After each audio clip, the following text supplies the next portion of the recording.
I'm so excited to bring On a Direction, Not Perfection, Jennifer Kenney-Smith. She is a transformative leader and holistic healer. She is a certified yoga teacher, Ayurvedic practitioner, transformative life coach. She founded JKS Yoga and Coaching to guide others on their journey of self-discovery and healing. And I love those two things together. Welcome, Jennifer. Thank you. I'm So so excited to be excited. here. So Yeah. excited to have you. Yes, I think that this would be a good starting point is just to kind of throw out your mission statement here too, just that you have this mission to help individuals and leaders align their lives with their core values and Yeah. achieve profound, and I'm loving that word, profound personal transformation. And Yeah. Jennifer and I are going to take you through this in a lot of different facets and examples today, listeners, so that it resonates so that you go, this is where I plug in my personal story, where I can see how this fits in my life. And so, do you want to let us and Jennifer on your personal story kind of give us a synopsis so we can be led into your life and how your journey has really unraveled? Yeah. Yeah. It's quite the journey. And it's interesting when we were first chatting about weight loss and being a focus for a lot of women from different ages. I'm now in menopause, which blows my mind because I feel like I remember when my doctor's like, "You're entering menopause." I was like, I was 46 at the time. I'm now 49. And I was like, no, no, no, I'm 46 and so cheeky. And I literally was presenting as if I'm 35 because it's where I feel most days until the hormone shift. And now it literally kicks my ass every day. And I just this morning was declaring over my sovereignty, my own personal power. Like, I'm okay. I've gained some pounds, and I was not feeling my best and a lot of times exhausted, but I'm now taking a nap in the middle of the day and I'm just giving myself permission to go through a shift in life and not care. I mean, I care for me, but I don't want to care what is the world's feedback on how my body's changed because I'm worth more than that. And that's a big ownership and it's a big discovery and it's a big relief, honestly. So I've spent my whole life beating up my body. I found myself in my corporate career having panic attacks after a divorce of a really unhealthy marriage. Luckily, I was in therapy, and the therapist had recommended I begin yoga to learn how to breathe. But I was a kickboxer because anything that would allow me to not have to feel my deep feelings of sabotage, betrayal, discouragement, heartbreak, all the things that we suppress completely, and we've memorized how to. I'm fine. Everything is awesome. And then we do it not just by words, but what we put on Facebook. If our Facebook looks good, and believe me, I had the best pictures and the best life. And inside, I had a lot of stuff that wasn't active. I didn't have access to it because I just shoved it down so far for so long.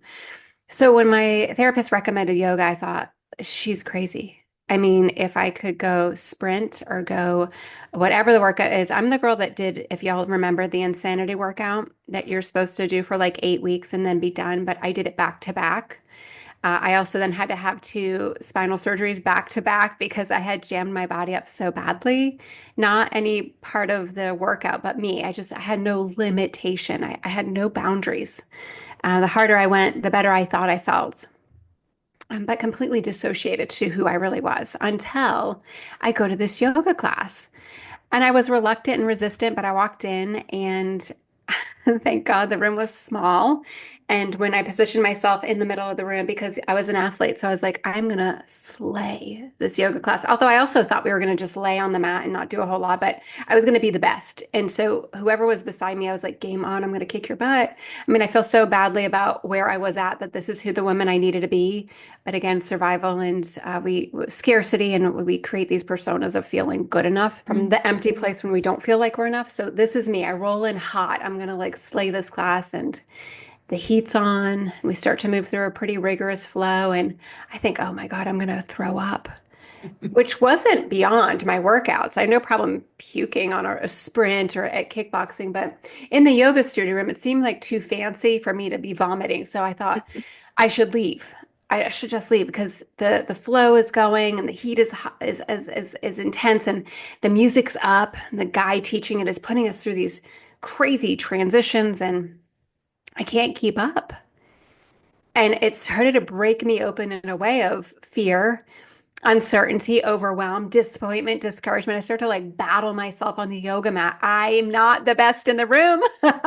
Newsflash, it's not a competition in yoga. It never should be. But for me, it was unhealed wounds coming up pretty quickly. And I look through my legs in the down dog pose to see like how far is the door. I'm done. I'm gonna just sprint. No shame. I'm just gonna leave. I'm better than this. I'm sweating. I'm about to cry. I'm about to puke. And I couldn't get to the door fast enough, so I just dropped down to my knees and I just start crying. I just cry, and I have a little white towel that's, collecting this trauma response, this somatic release, and it's it's too much too fast for me to like even recognize what is this process happening. And what I know now is it's a somatic release. When you have so much pain and stored emotion in the body, undigested, unrecognized, unwitnessed, it has to go somewhere. So for me, thank God it started to come out in this expression of the tears and the discomfort. If we don't do this, if we don't regulate the nervous system, the body keeps the score and the body will get disordered. It looks like autoimmune disease. It looks like inflammation. It looks like cancer. It looks like anxiety. It looks like panic attacks. I mean, all the results, all the things that we think we're treating are the symptoms that of a deeper root of unexpressed emotions. Yeah, I mean, hallelujah. Like spiritual awakening on a yoga mat in my late 30s. And I think I have my life together. And unbeknownst to me at that time was like literally the beginning of old trauma patterns, old betrayal of myself, old abuse, old wounds, and this facade, this illusion of I'm good, because I certainly wasn't. And I made everything on the outside look so perfect, including my body, including my image, my success, my work, my kids, for the love of God, the way I tried to make my kids be the perfect extension of me. And they're 19 and 17 now, and they do whatever the hell they want anyway. And I don't know how I ever thought I was going to control them. And this is back when they were probably like 8 and 10. They were 4 and 6 when I got divorced. So anyway, that yoga example, it literally changed every part of my life. So much that I ended up resigning from corporate a couple years later because so much of my spirit awoken in a way of like, who am I and what do I want to do for me? Who am I and how do I want to show up in this world? Not in a facade of I'm pretending to be perfect because I certainly wasn't. And I couldn't pretend anymore. I literally had to stop lying and start telling the truth. And my hope is at this point, I'm now 49. And for the next 50 years, I can live in my truth versus for 39 something years, I was a shell of a woman and living in a trauma response until I Yeah. wasn't. So, And Jennifer, your story is not alone, and you know that because you tell it, and I'm sure you get so many responses of thank you for being vulnerable, thank you yeah. because now I can be, or you're describing me. So I appreciate you coming on and saying that and giving such a visual example for us of the transformative piece that Yeah. you are a new person than you were years ago. And I 100%. think from like a weight loss standpoint too, or when we're trying to become that thriving version of ourselves, we have to transform and it's really uncomfortable, right? I Oh, mean, you're dropping to your knees and bawling into a yoga towel is such yeah. a great example of like that was just one small piece of I'm sure you Yeah. had so many more moments of like this is Mm, so hard. Did yeah. you feel that Yeah. way?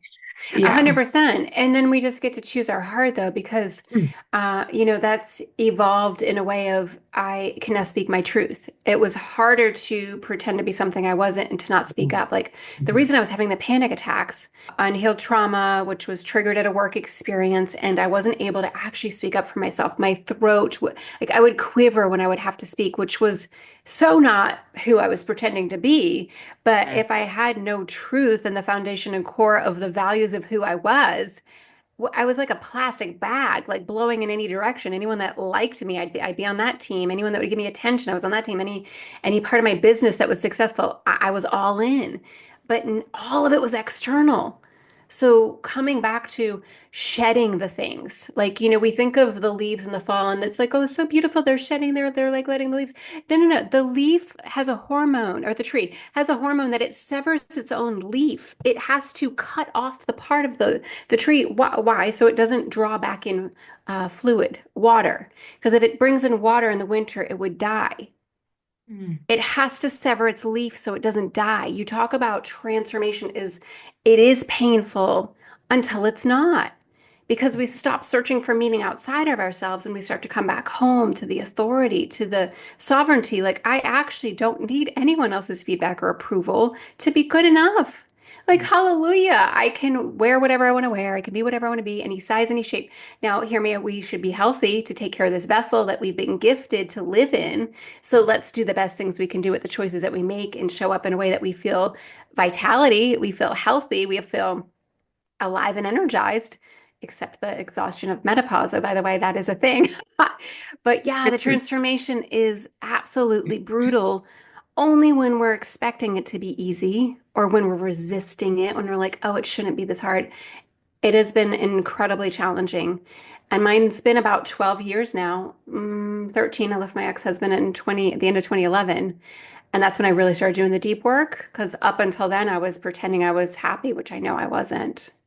Hear this. I was with a man for 16 years. We were married for 13. I wanted to leave the first year I was married. I stayed for 13 more years.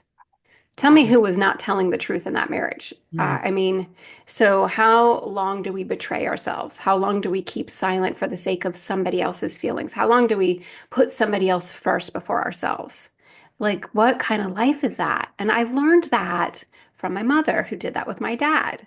So we repeat patterns until we put our superhero cape on and we decide what is it costing us, which unfortunately most of the cost is that midlife crisis comes up. We're sick, we're unwell, we get the divorce, we have the diagnosis, our kids aren't speaking to us, whatever it is, and we're like, oh, well, all of these things are happening to me, but wait a second, where am I? Where's my responsibility? What am I doing to contribute to the lack of joy and the disconnection? By what we're eating, what we're doing, how much we're working or not working with our bodies.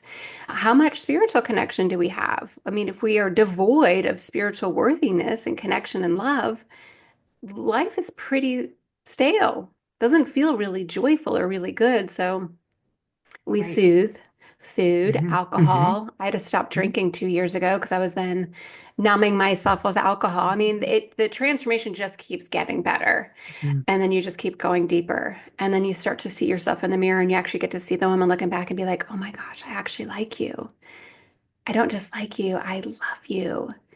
That's new. That's the new level of biohacking. I mean, there's not enough pills on the planet that will make you feel the way it feels to be healed inside, that you can see your reflection and fall back in love with the woman that you are. Can you say this with honesty that, like, if you rewind, you could have been told that this was available to you, but Mm. do you think you had full belief system in it, or did you just have to have the faith of like keep taking that one next step and we'll see what unveils? So yes and no. I read all the books. I Mm. Everyone would talk about, like, here's the one line, everything you're seeking for is already within you. Like, what the hell does that mean? Like, if it was, I feel like shit, why don't I feel good then? Like, that's not fair. And so I read all the people's books until it is actually true, but you have to get through all the stuff. So it took me another rock bottom.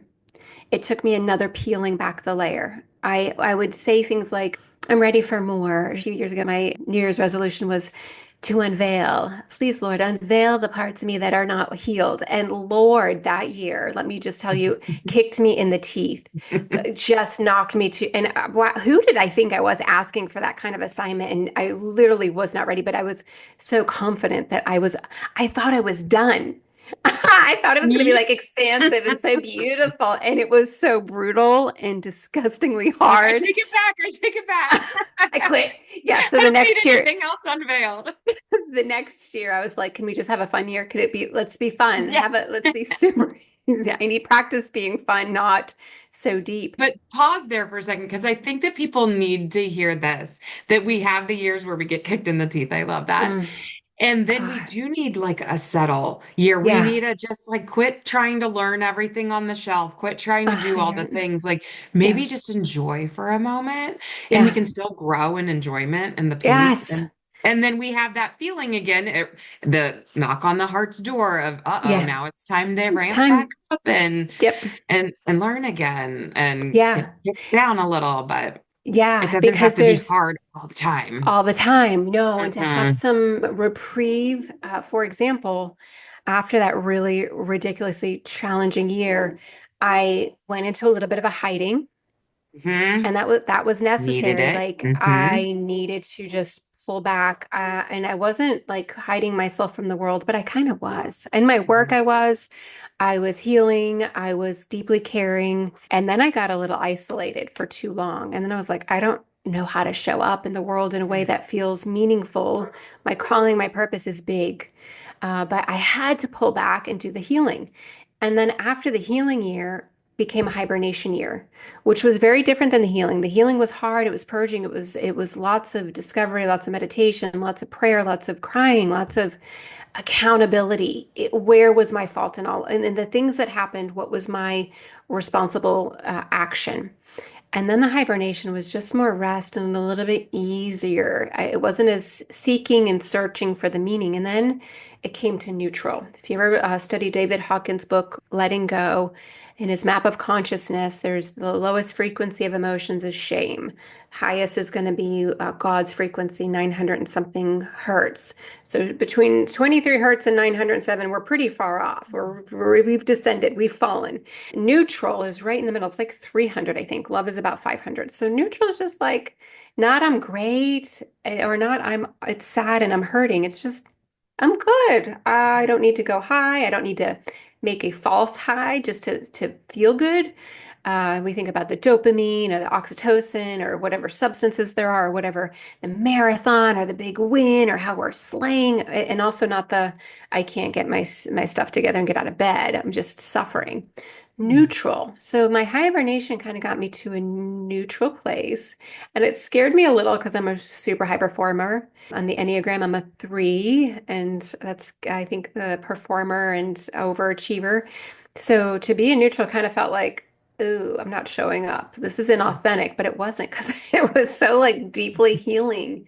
And it took me to a place of really reclaiming I don't need to be doing anything or becoming anybody because I'm already good enough, Mhm. which is a battle I've played my whole life, always trying to do the thing or become the thing to get to that level of like I look around my room, I'm like, was there going to be a trophy I was going to get? Like, and we can play this game whether it's at work and we're looking Yeah. for the better W-2 or the bigger title or the thing with our kids and their accolades. Like we live vicariously just searching for this purpose and this validation.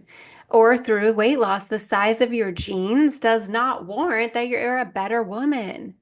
Like I've been tiny, I've been bigger, I've been strong, I've been chubby. I mean, I've been all the things. And it's amazing that even if I look back on pictures when I think I've didn't feel my best and I'll see them and be like, holy shit, like I was ripped and I still had no joy. I still Yeah. didn't give myself permission to walk in confidence. I was still so afraid it wasn't enough.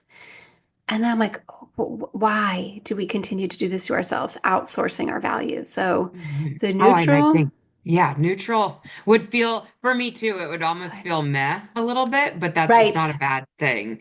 Yeah. And I love that you pointed out, you look back and maybe now it would have been like, that was the body I was fighting for, and there was still no joy. And I think Yeah. so oftentimes this happens, we get a number in our head, or we get Mhm.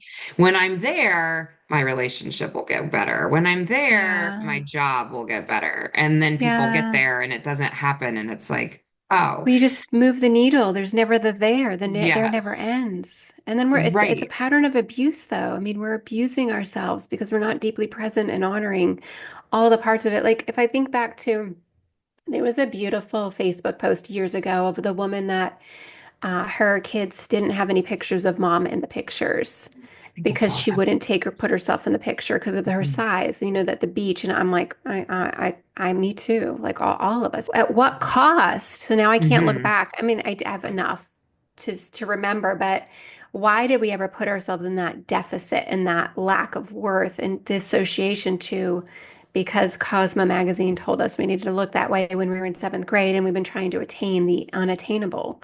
Um, so that the dissociation to the presence and the worthiness of ourselves. And that's what the thing is we just have to relinquish that control and to declare it and decide I'm worthy enough and be open to hearing that feedback. You had said something that made me think, sometimes when we arrive, if our friends would have told us, "Oh, you look great," and we're still like, "Thanks," but you don't own it, you don't feel it. Like that's such a robbery of joy. Yeah. And we're doing it to ourselves. No one's doing it to us. We're choosing Right. to feel that way.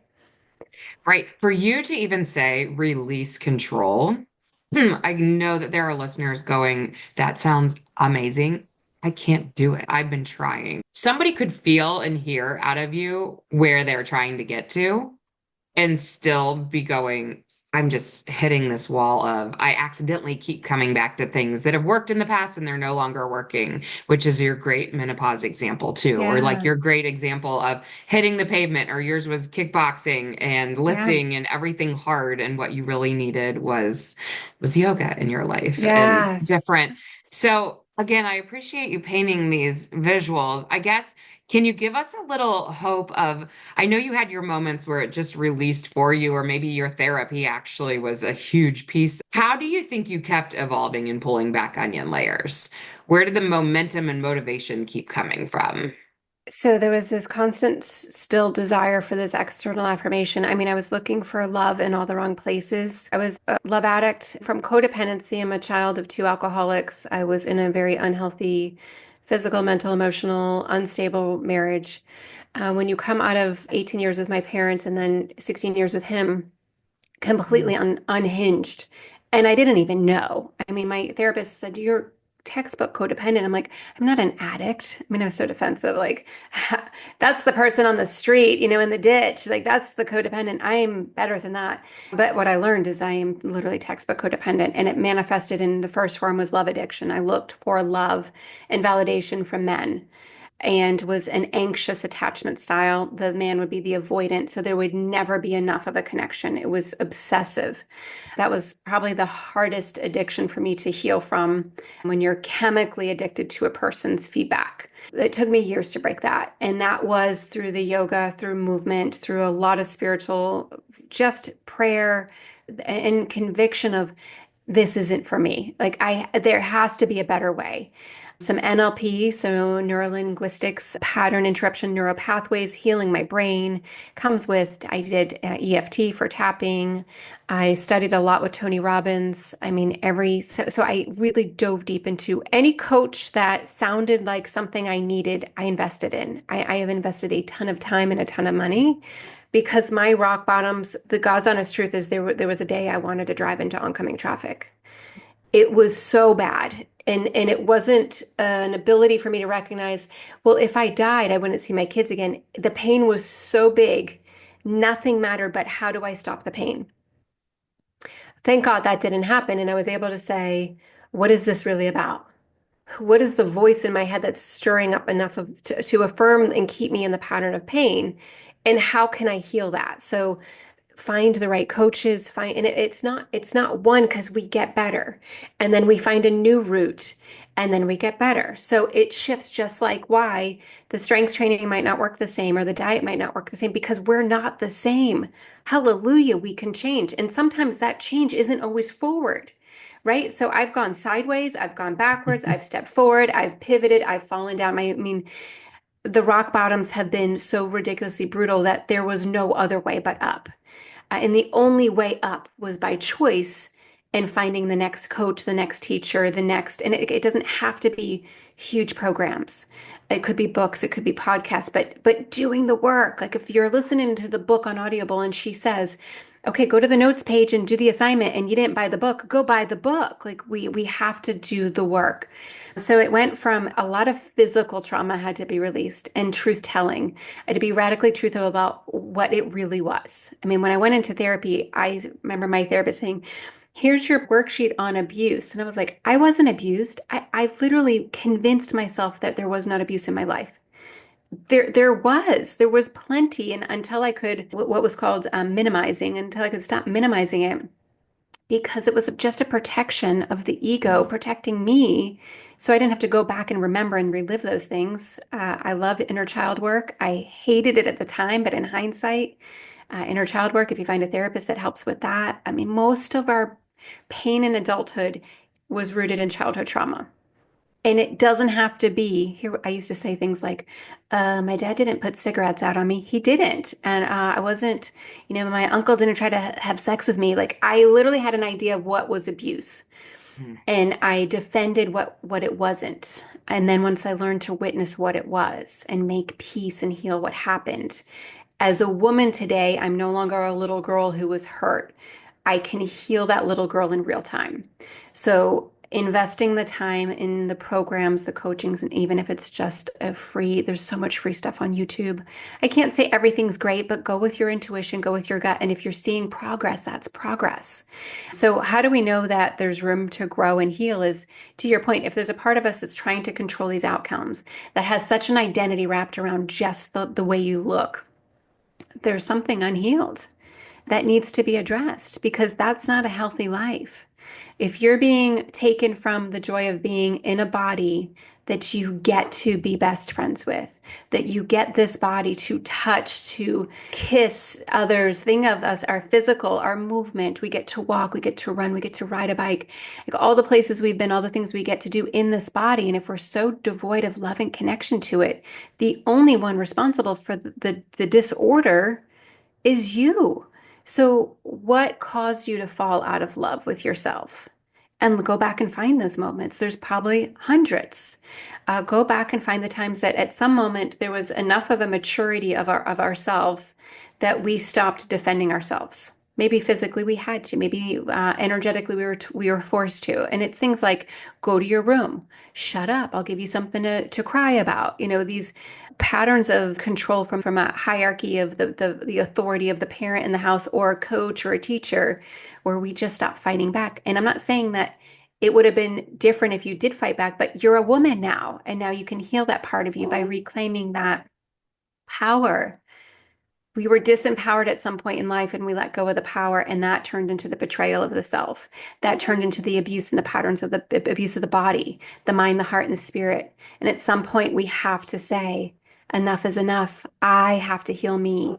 And this is what yoga led me to, was this reclamation of I'm a woman on a yoga mat who was deeply devoid of love and connection. I would look at myself in the mirror and say, you're disgusting. And it was a thought I believed. And now I can't even imagine how would I ever be so unkind or cruel to myself. But it wasn't my own thought. It was something I learned. So we can Mhm. unlearn these programs and we can say, I'm better than that. I deserve more than that. Everyone listening deserves love at the highest level, a body that they enjoy being in, that they can dance in the bathroom, whether the lights are on or not, it doesn't matter. To be in a bathing suit, whatever size, it doesn't matter, that your body is a vessel and deserves the love, the frequency. Every cell in our body is listening. And when we say the unkind, horrible things that we're saying that we would never say to our best friend or to our daughters, but we Right. think it's okay to say to ourselves. Your cells are going, message received, and then they close down and then they get sick. So why would we ever do that to ourselves? Right. Which takes, you had mentioned this, you can't heal a body that you hate. And I've Yeah, also heard you can't hate yourself into loving yourself. a hundred That percent. I feel like our diet culture has kind of taught us to try to hate ourselves into loving ourselves. Mm. That the more mad I get, or like your point of saying I'm effing disgusting, feels like if I tell myself that, then it'll motivate me. Then I'll Yeah. get going, Yep. and however we want to say this, and I really like they can't heal a body you hate, but our listeners, until you can sound like Jennifer and start to love yourself, like yourself, start there. Then the healing part comes with the love, not the hardcore, not the hate, not the. And so, and I'm just throwing that out there because I think for a lot of us, it gets hard to get to the point of we have to shift the brain and the mental spot before we can fully get to the body that we're probably trying to get to. Yeah. And a lot of people just keep leaving that on the side table. And I can't tell you how many conversations with clients that I'm like, we've got to find the therapist. We've got to do the other mental side of this, Yeah. or it will all disappear. You'll get to maybe a weight loss result. You'll get to a body piece, but it will go away because we haven't fixed the underlying. So I love all the examples that you've been giving of what underlying looks like and big trauma, little trauma. Everybody's onion layers are going to look different. Yeah. But we do have to, in fact, peel them back if we want that ultimate to what you said. The next 50 years of my life get to look like Yeah. me living in my true self and loving this body that's going to Yeah. age well. And you get to meet this 80-year-old, 90-year-old self that you Yeah. can, be proud of yourself, your younger self. Yeah. That's so good. Thank you Yeah. for going there with all of that. Can you tell us, for every listener who's going, I would love more of you and what you offer to your clients, where can people find you?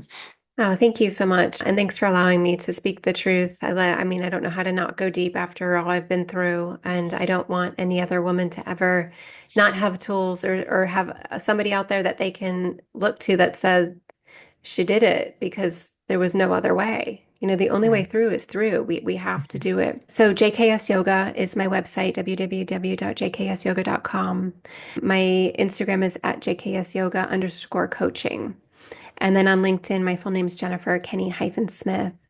And I have a new course I just started that's literally everything that we're talking about today.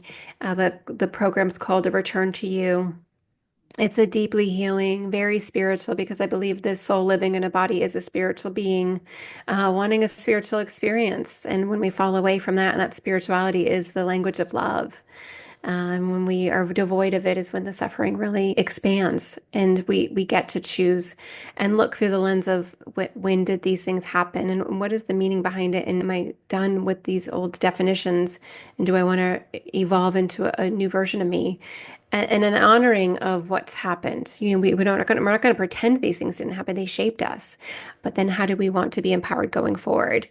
I offer yoga every day too. We teach virtually because yoga literally saved my life. I mean, it was Mm. that specific moment will forever be a moment where I found myself. And nothing else out of all the books and all the sermons and all the times that I'd prayed and looked and searched, this was different because it was me in the body moving and shifting and purging and expanding, and I stopped running, and that was really what had to happen, exactly how it did. So yeah, that's where I'm at. I'd love to meet some of your friends. I'm always available for any insight or discovery calls, and if I can help, absolutely I will. Or if there's a book or another coach that I can recommend, I'm here for all of that. Truly, thank you. My goodness. I always like to send you off with, like, if you could wrap your arms around our listeners, if they hear nothing else. It's a lot to take in. I hope that people, back to your point of note takers, like, I hope that somebody's going to sit down and really think through or journal through a lot of these thoughts that you gave people today. But what would be your one if you heard nothing else? Oh, please hear this out of me type of thinking. Yeah, I feel like when we talk about moving from the self-hatred or the just disconnection or the disliking of self, and that idea that to love yourself and self-love and self-care, it sounds so foreign. And if you're there, and I think you alluded to this also, it starts with just one small shift. We call it Kaizen, these small incremental changes. So for me, wasn't the day I looked in the mirror and was like, oh my God, you're amazingly beautiful. Although I can say that today and I'm like, I don't know why I was ever so mean to myself. Like that's crazy town. But it didn't start like that. And it would be something as simple as, well, it's not that bad. And I'd find a little room for a compliment. Like it's not that bad. Or if my hair looked really great on a day, I'd really try to I focus in the mirror and have a moment of just a little appreciation, loosening up the lens of just such severe judgment and severe devoid of connection. So you can start to open up. It's like if you open a door just a little bit, just a little bit of you out and a little bit of kindness in and having a little bit of compassion. And one other secret I'll share is the way I look at my healing is I had to become a mother to myself, And my wounds weren't mother wounds per se. They were more from my dad, but the mother female energy is nurturing and caring and loving. And so to reparent ourselves, if we have these unhealthy relationships with ourselves, how could you parent yourself from a loving mother way and shift up on some of the easefulness of this love? Like putting yourself to bed in your most specifically adorable jammies and tucking yourself in and just thinking like if there was a mother there to kiss you on the forehead and tell you how special you are. These little moments of love. So we're letting a little bit of lightness in on the mirror work, but then we're letting a little bit more of loving mother divine feminine energy into our life too. Those two pieces were really special for me to let some of the anger down, to let some of the, I mean, rage, grief. There was a lot of old, really masculine energy in me that had to shift. And so these two pieces gave me the room to be softer and more allowing for that surrender. One of my favorite pieces that keeps coming out with everyone who I feel like is on the right path is it's always small and incremental. You Yeah. know, the people who have really changed and transformed and finding peace and love, it's never what social media tells us. It's never this, wow, it's Yeah. gentle and we have to be patient Yeah. to get there. Yeah. So Yeah, again, because we're thank you. taught that quantum leap. And it is if you get, so mine's been 12 plus years, but if Mhm. I get the next 50 years to do it right, wasn't it worth 12 years? So it's not, and I like to say this, it's not the next retreat. It's not just the next podcast. Commit to falling in love with you and court yourself and take the time to be so loving and tender because you're worth it. And it's your time to say that to yourself. I am worth this time for the nap, for the bath, for the walk, the hike, the spa, the massage, the whatever the new workout is, the new coach, you're worth it and let it take the time it needs. There's no rush. There's no rush. Mm-hmm. Even though it feels like it sometimes, you're right. There really Yeah. isn't. Yeah. Ah, you're wonderful, Jennifer. Thank you so Thank much for you. spoiling our community today. Thank you. It's my pleasure. I'm so honored to be here. Please come back. Okay. Thank you. Mhm.